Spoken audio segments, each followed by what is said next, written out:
अच्छा स्टूडेंट्स, इस video lecture में हम मर्जर्स एंड एक्विजिशंस का एक मॉडल डिस्कस करेंगे और उस मॉडल को हम लोग कहते हैं फ्री कैश फ्लोज। ठीक है भाई, इस मॉडल को हम कहते हैं फ्री कैश फ्लोज मॉडल। अच्छा, अब जब हम फ्री कैश फ्लोज मॉडल की बात करते हैं तो फ्री कैश फ्लोज में दो तरह के सब मॉडल्स आप कह सकते हो कि आ जाते हैं। एक आपका जो मॉडल है वो कहलाता है free cash flows to company, free cash flows to company या free cash flows to firm, और दूसरा कहलाता है free cash flows to equity. ठीक है, अब जिस तरह से आप नेट प्रेजेंट वैल्यू की वर्किंग करते थे, इसी तरह से आप किसी भी कंपनी के free cash flows to company की या free cash flows to equity की वर्किंग करोगे, और वो वर्किंग करना आपका मेन काम होगा, और उसके बाद उसकी डिस्काउंटिंग करोगे। फॉर एग्जांपल, लेट से एक कंपनी है और उसकी आपको आज की वैल्यू बतानी है, तो आप उसके टाइम हॉरिजॉन जो मेंशन्ड होगा उसके हर साल के free cash flows to company की वैल्यू निकालोगे, और इन सारे free cash flows to company को जिस तरह से नेट प्रेजेंट वैल्यू की वर्किंग में करते हैं, डिस्काउंट ऑफ कर ईयर 0 पे लेकर आ जाओगे, वैल्यू आ जाएगी। यही काम आप free cash flows to equity में करोगे। अगर सवाल बोलते हैं कि free cash flows to equity का मॉडल अप्लाई करना है और आपने ईयर 0, ईयर 1 और ईयर 2 और ईयर 3 की जो है ना वो वैल्यूज़ जो है उसकी कंप्यूटेशन करनी है, और आपने जो है ना वो कंपनी की वैल्यू निकालनी है, तो आप ये सारे जितने भी टाइम हॉरिजॉन में mention free cash flows to equity जो आप कैलकुलेट कर लोगे, उसको डिस्काउंट ऑफ कर ईयर 0 पर लेकर आ जाओगे। ठीक है, इस तरह से ये दोनों मॉडल्स काम करेंगे। अच्छा, free cash flows to company और free cash flows to equity में फ़र्क क्या है वो हम आइडेंटिफाई करेंगे, लेकिन जब आप डिस्काउंटिंग का रेट यूज़ करोगे तो free cash flows to company के केस में डिस्काउंटिंग होगी weighted average cost of capital से। Free cash flows to equity में जब डिस्काउंटिंग करोगे तो डिस्काउंटिंग होगी KE से। ये एक डिफरेंस आ गया, इसकी कोई रीज़न होगी वो हम डिस्कस करेंगे जब हम free cash flows to company और free cash flows to equity को डिटेल में पढ़ेंगे।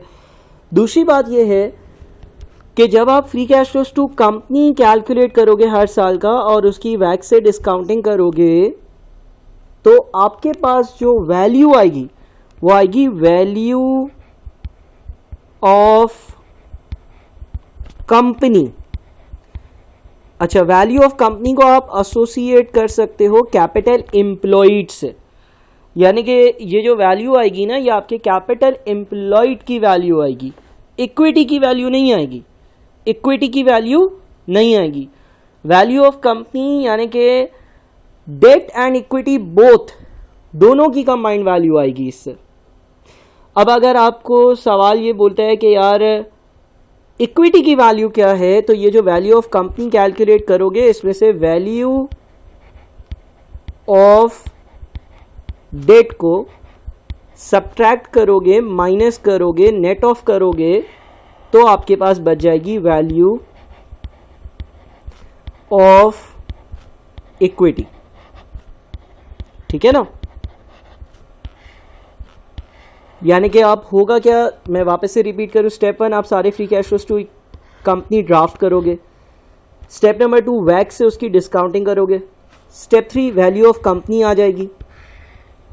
स्टेप 4, वैल्यू ऑफ डेट उसमें से माइनस करोगे तो आपके पास वैल्यू ऑफ इक्विटी आएगी, और वैल्यू ऑफ इक्विटी वो वैल्यू होती है जिस पे मैं किसी कंपनी को एक्वायर करता हूँ। ये याद रहे, वैल्यू ऑफ कंपनी पर एक्वायर नहीं करता।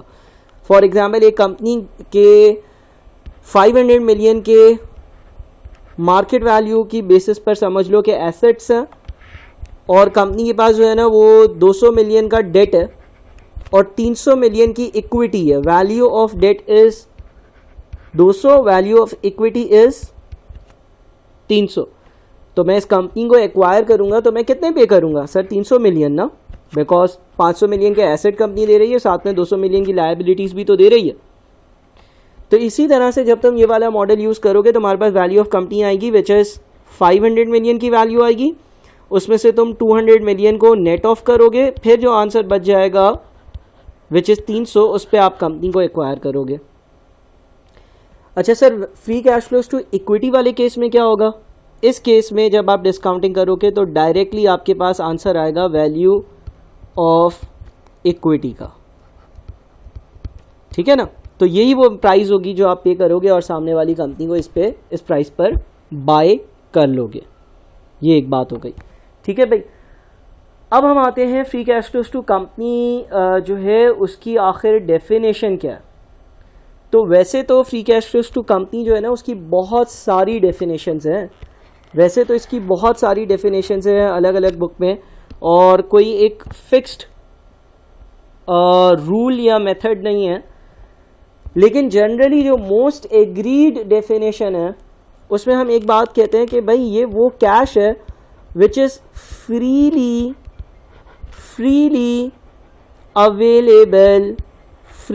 Available to company. यानी कि free cash flows to company से जो हम कैश कैलकुलेट करते हैं ईयर 1, ईयर 2, ईयर 3 का कैश, वो कैश होता है which is freely available to company. Company अपनी मर्जी से उसको किसी भी तरह से इस्तेमाल कर सके, ऐसा कैश, ठीक है ना। कंपनी अपनी मर्जी से उस कैश को किसी भी तरह इस्तेमाल कर सके, ऐसा कैश। और ये सारा, अभी मैं free cash flows to company को डिफाइन करूँ, ये सारा कैश वो होता है जो अवेलेबल होता है to the financers of the company. Financers की जब मैं बात करूंगा ना तो दो तरह की फाइनेंसिंग है, इक्विटी एंड डेट फाइनेंसिंग। यानी कि मिसाल के तौर पे लेट से तुम कुछ घर से इक्विटी लेकर आए, तुमने कुछ डेट लिया, एक कंपनी स्टार्ट कर दी, एक कंपनी स्टार्ट करी, उस कंपनी ने जो है ना वो लेट से 300 मिलियन का सेल्स रेवेन्यू जनरेट किया। ये कैश इनफ्लो है, मैं एज्यूम कर रहा हूँ कि कोई डेटर क्रेडिटर वगैरह वाला हिसाब किताब नहीं है, कैश ट्रांजेक्शन है। 300 मिलियन का सेल्स रेवेन्यू, ठीक है सर। 200 मिलियन की आपकी कॉस्ट थी, ठीक है सर। बच कितना गया?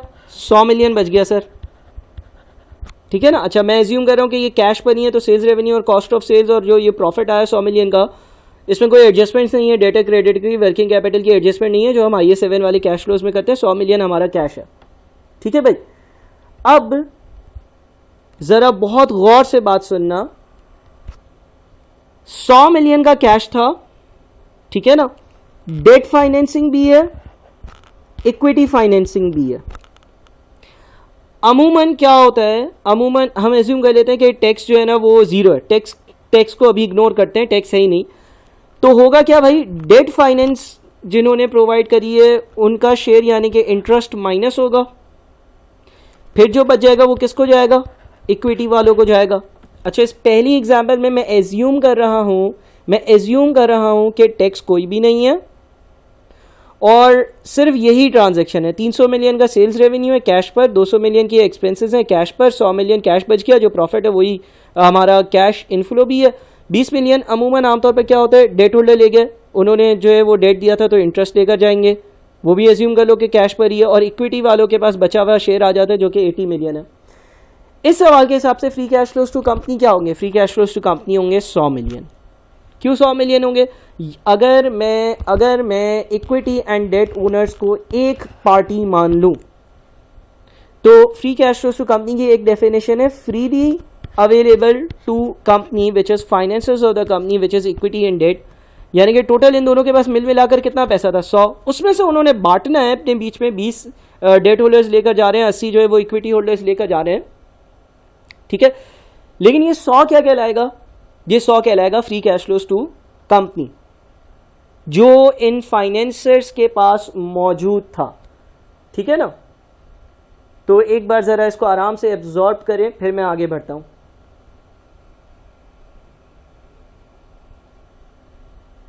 ठीक है भाई, चलो। अच्छा, अब ये बात याद रखना कि इसकी एक और डेफिनेशन भी सर हम ये कह सकते हैं कि this is the amount free cash flows to company is the amount before taking into account any transaction with debt and equity holders।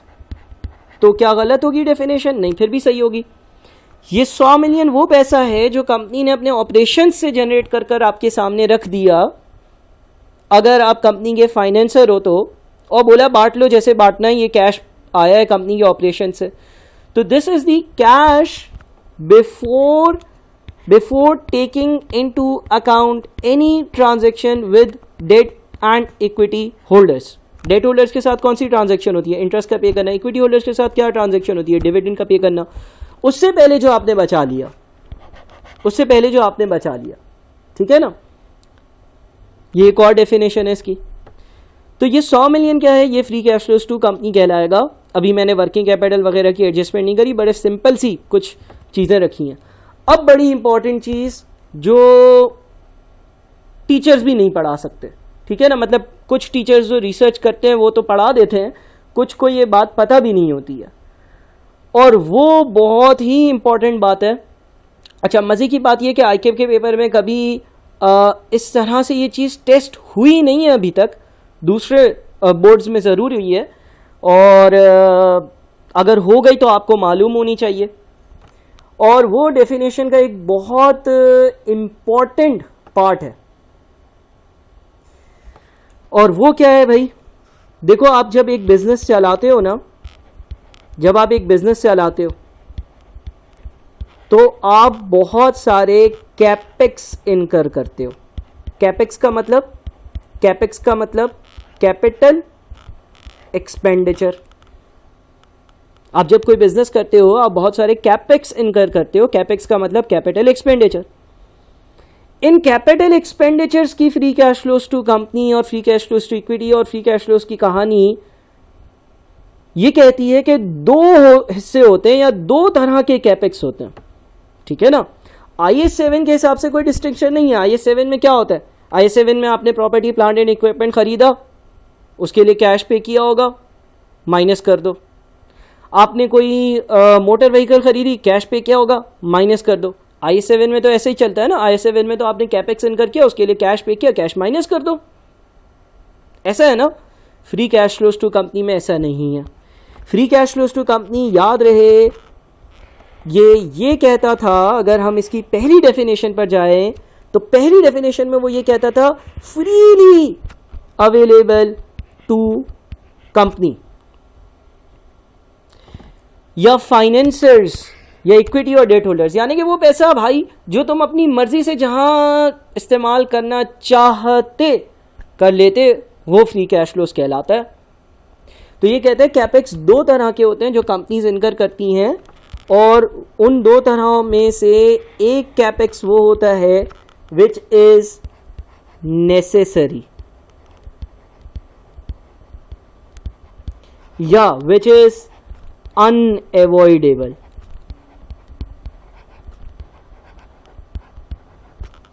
और एक कैपिटल एक्सपेंडिचर वो होता है विच इज एवॉइडेबल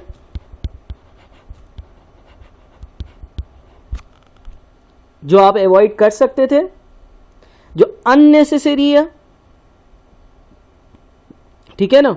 या which is for the expansion,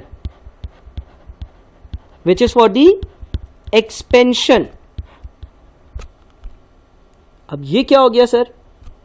देखो भाई, मिसाल है, लेट्स से कि एक कंपनी है या एक बंदा है, चलो एक बंदा है, उसने जो है ना वो एक एज अ सोल ट्रेडर काम करता है, और सोल ट्रेडर काम कर कर जो है ना उसने लेट्स से पूरे साल के आखिर में जो है ना उसने 5 मिलियन रुपए जो है ना वो बचा लिए, ठीक है ना? एज अ सोल ट्रेडर या एज अ पार्टनरशिप वो काम करता था। पूरे साल के आखिर में उसने देखा, यार मैंने जो कमाया उसमें से खर्चे हटा दूँ ना तो 5 मिलियन जो है ना वो मेरे बैंक अकाउंट में बच जाते हैं, बच गए 5 मिलियन, ठीक है ना? लेट्स से इस एग्जांपल को इस तरह भी लिख लेते हैं कि 25 मिलियन इसका सेल्स रेवेन्यू था, 20 मिलियन इसके एक्सपेंसेस थे, और घर के एक्सपेंसेस ना, ये मैं यूँ समझ रहा हूँ कि एक बस सोल ट्रेडर है, हिसाब रखता है, पैसा आया पैसा गया, बिजनेस से 25 मिलियन आए, 20 मिलियन घर के खर्चों में चले गए, 5 मिलियन बच गए। जिस तरह से इस कंपनी के पास कितने बच गए थे, 100 मिलियन, 300 में से 200 माइनस कर दो, 100 मिलियन बच जाते हैं। अब इस बंदे के ये बैंक अकाउंट में पड़े हुए, ये बैंक अकाउंट में पड़े हुए हैं, इससे सोचा यार क्यों ना एक जो है ना वो कोई फ्लैट ले लूँ, कोई दुकान ले लूँ, कोई प्लॉट ले लूँ, और इसने इसमें से जो है ना वो 4.5 मिलियन जो है ना वो खर्च कर दिए, 4.5 मिलियन खर्च कर दिए। तो इफेक्टिवली इसके पास कैश कितना बचा होगा सर, 0.5 मिलियन बचा होगा, क्योंकि 5 मिलियन थे, 4.5 मिलियन की तो इसने इन्वेस्टमेंट कर दी। अगर मैं IE7 की डेफिनेशन में जाऊंगा ना, तो IE7 ये कहेगा कि यार इसको माइनस करो, this is a capital expenditure. Company ने एक एसेट खरीदा, फिक्स एसेट खरीदा, और उसके लिए जो खर्चा किया वो एक एक्टिविटी हो गई, और उसका कैश आउटफ्लो जो वो माइनस करो। Free cash flows to company कहता है यार ये इसने अपनी मर्जी से किया है ना, ये चाहता तो ना करता, ठीक है। तो free cash flows to company की डेफिनेशन के हिसाब से इसका फ्री कैश फ्लो जो है ना वो 5 मिलियन होगा, because this was the cash which was freely available to him, और वो अपनी मर्जी से कहीं पर भी उसका इस्तेमाल कर सकता था, ठीक है।